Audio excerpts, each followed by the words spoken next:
PSAT di Manowari itu seperti apa? Mungkin gangguan atau cobaan dari, kan apalagi kita di daerah timur Indonesia yang dikenal orang Papuanya keras. Terus di sini kita mengadakan latihan PSAT. Dari Mas Hasim dengan warga-warga yang dulu tuh bagaimana menanggapi untuk kendala tersebut? Iya, kendala pasti ada.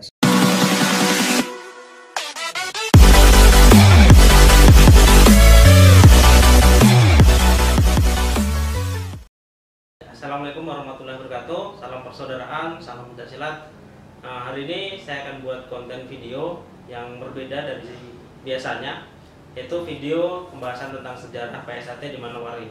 Hari ini saya ditemani oleh saudara Mas Hasim yang beliau adalah warga senior yang berada di Manowari.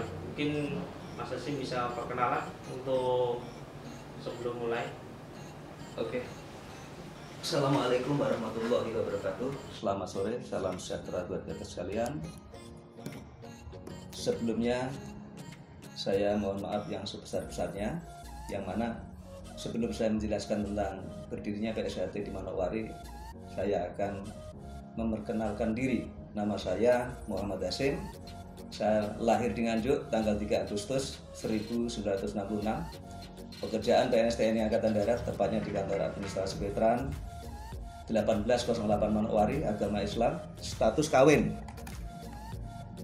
Pengesahan saya disahkan tahun 1988 dari Ranteng Gondang, Kabupaten Nganjuk, Jawa Timur, dibuktikan dengan kartu warga nomor 88 ya, 88 nomor 002901, nomor induk warga 8813076, Madiun 23 September 88, Ketua Umum Pusat Dr. Andes Tarumaji Widiarsono.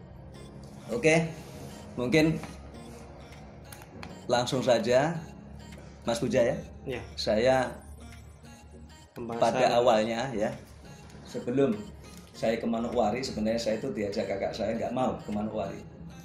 Sehingga demi masa depan yang lebih baik, saya berangkat dari kampung tanggal 31 Agustus tahun 89 dari pelabuhan Tanjung Perak Surabaya menuju pelabuhan Manowari, dan tiba di Manowari tanggal 6 September 89. Langsung saya menuju ke asrama Korem 171 Praja Viratama ke keluarga. 2 minggu tidak ada kegiatan, rasanya jenuh. Terus saya sampaikan bahwa sebelum saya mendirikan latihan, menurut informasi yang saya terima, pada saat itu sudah pernah ada latihan di batalion atau di Kompi C752 RVI. Yang latih adalah Mas Sugeng Irianto yang saat ini sudah menjadi tingkat 2. Juga saat itu latihan tidak berlanjut baik, artinya dia tidak berjalan dengan harapan, sehingga dilanjutkan oleh Mas Muhammad Kasim almarhum, dan selanjutnya vakum sampai dengan saya mendirikan pada tanggal 24 September 89 bersama dengan Sertu Haryoto saat itu, yang saat ini beliau sudah pindah di Jawa Tengah dengan pangkat Letkol Haryoto. Dan pada saat itu satu siswa yang saya latih, yaitu anggota Korem namanya Mas Lasi, dan berjalan selama kurang lebih 6 bulan saya melatih Mas Lasi itu. Sehingga dengan penuh kesabaran dan semangat bertambahlah siswa itu. Perlu saya sebutkan ya, adik-adik saya pada saat itu yang masuk di dalam latihan setelah 6 bulan latihan, ada siswa yang masuk di antara Mas Joko Supriyanto. Jadi Mas Joko ini adalah siswa yang pertama setelah Mas Lasi. Siswa yang kedua berarti ya, yang kedua setelah Mas Lasi. Dan saat ini beliau menjadi ketua ranting di Kecamatan Kaliwungu, cabang Boyolali. Terus Mas Suyanto, Mas Anto Subandi, Teguh, Mas Teguh yang di Yapis itu, La Abidin, Sahidin, Saleh, almarhum Seluten, Norman, Purbo, Kurniawan, Miftahul Yaman, Medi Arianto, Arif, Wahyudi Bintaro, Rahman Manilet yang sekarang di Bintuni, Aji Sarip, Mas Haji, Badrino, Rahmat Sitanala, dan Eli Kibas, serta Tamrin Suharno. Jadi kalau ada yang belum saya sebutkan, saya mohon maaf pada adik-adik saya. Dengan siswa yang mulai banyak, maka semangat itu untuk melatih saya semakin tinggi.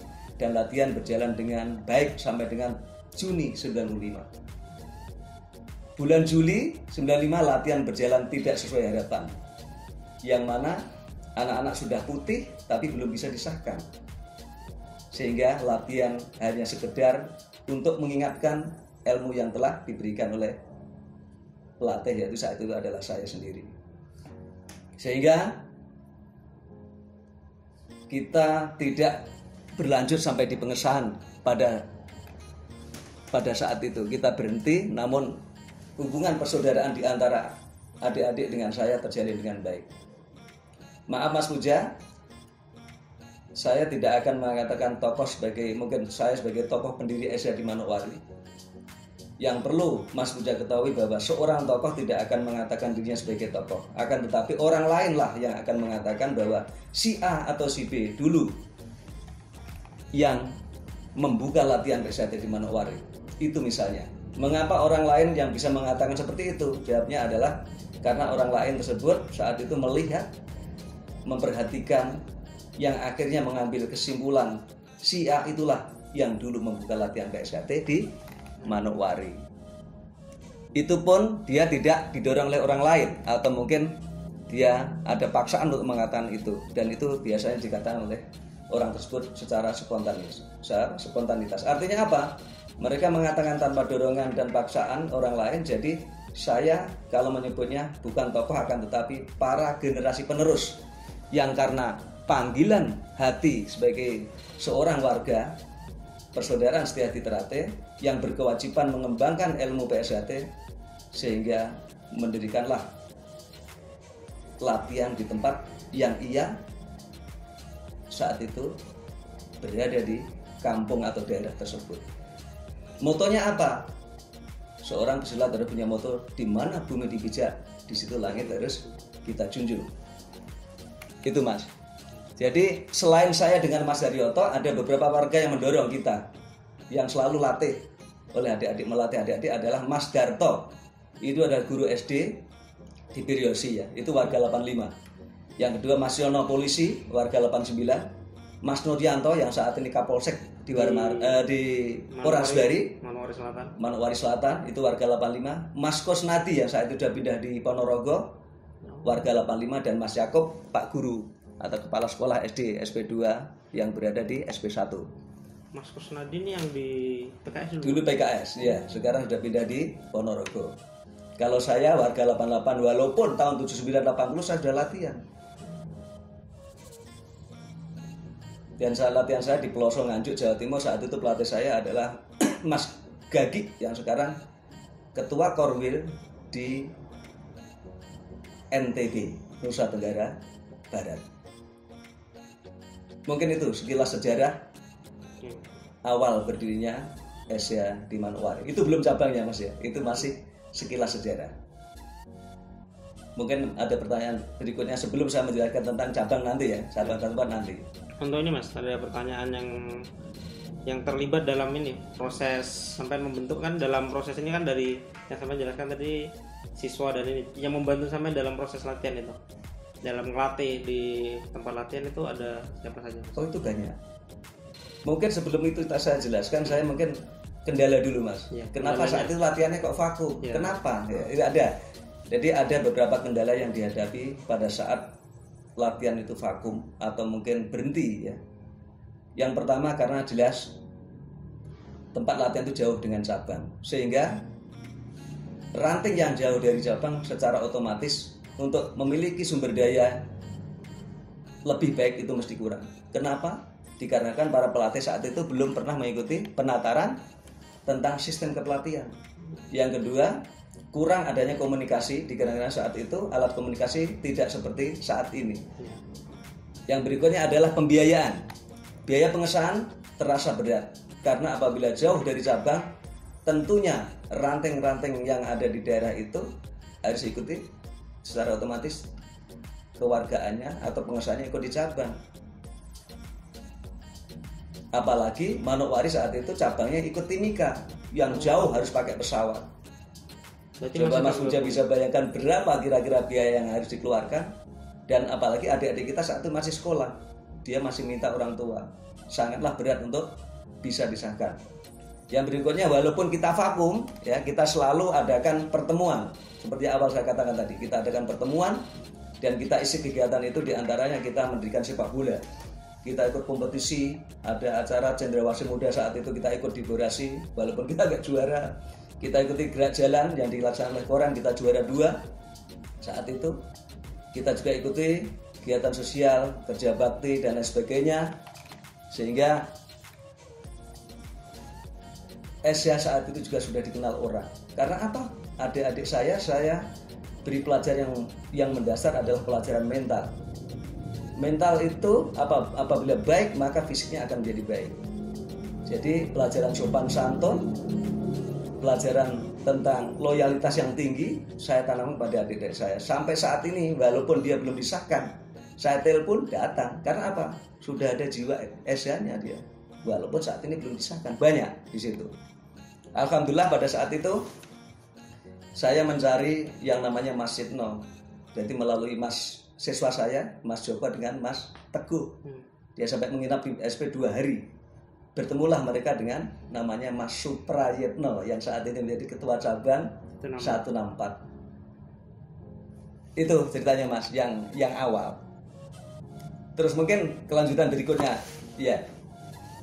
Yang membantu jelas pada saat awal yang membantu saya adalah Mas Darto, Mas Yono, Mas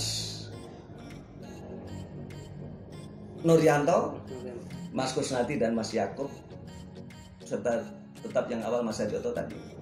Itu awal. Jadi saat itu yang bantu itu. Kalau kita kelanjutan langsung mungkin ke sejarah cabang, saya akan jelaskan. Mungkin Mas Puja bagaimana? Itu dulu Mas. Untuk kalau itu kan terkait sejarah yang tadi dia Mas. Kalau misal kendala sendiri Mas untuk merintis PSAT di Manowari itu seperti apa? Mungkin gangguan atau cobaan dari kan apalagi kita di daerah timur Indonesia yang dikenal orang Papuanya keras. Terus di sini kita mengadakan latihan PSAT. Dari Mas Hasim dengan warga-warga yang dulu tuh bagaimana menanggapi untuk kendala tersebut? Iya, kendala pasti ada. Setiap kita menempati suatu daerah yang baru mesti ada yang mencoba. Dan saat itu ada yang mencoba anggota Korem saat itu. Tapi itu juga saudara-saudara saya, teman-teman saya, sahabat saya. Malah anggota TNI sendiri? Iya, itu teman-teman saya saat itu. Dan kita bisa menjalin komunikasi yang baik. Kita sampaikan Mas, kita mendirikan ini untuk mendidik adik-adik yang muda itu supaya bermental baik. Dan tentunya mesti laranya kita ke NKRI, jelas itu jelas. Kesetiaan yang harus kita tanamkan. Yang kedua, kendala yang paling berat sebenarnya adalah kepemilikan sumber daya.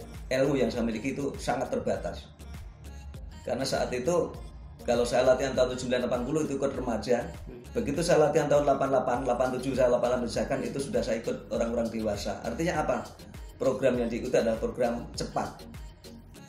Namun demikian tidak mengurangi percaya diri saya. Karena seorang SA itu harus punya percaya diri dengan bekal apa? Ilmu bela diri.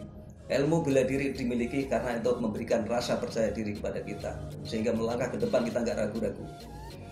Dengan keraguan itu kita nggak akan maju. Tapi dengan kita saling menghormati dengan orang lain, kita menerima saran orang lain, kita mengakui kehebatan orang lain, insya Allah, ya alhamdulillah teman-teman yang ada di sini, justru putra-putra daerah itu yang mendukung saya untuk melatih silat di Manowari saat itu. Pernah ada coba datang ke tempat latihan duel nggak Mas? Kalau duel siswa atau warganya? Enggak. Tapi kalau sambung memang pernah ada yang nyoba juga. Tapi selalu saya mengatakan begini. Siswa yang hebat, siswa yang baik adalah siswa yang bisa mengalahkan pelatihnya. Artinya apa? Kalau dia bisa bertarung dengan pelatihnya sambung, ya, dia bisa pelatih keteteran. Itu berarti dia ada peningkatan. Itu pelatih harus bangga dengan itu. Jangan karena nanti pelatih kena pukulan jedak langsung dia mau menghantam adik-adik, itu salah. Mendidik seorang, ya, kita mendidik manusia itu jelas pertama mental, kedua fisik. Kalau dia salah bagaimana? Hukuman fisik. Jangan sekali-kali hukuman mencederai adik-adik kita. Ingat, itu anak orang. Kita didik mentalnya dengan hukuman push up, dengan hukuman apa saja yang membentuk fisiknya lebih baik. Karena pencak silat itu adalah olahraga. Olahraga itu membentuk manusia yang lebih baik fisiknya. Itu olahraga.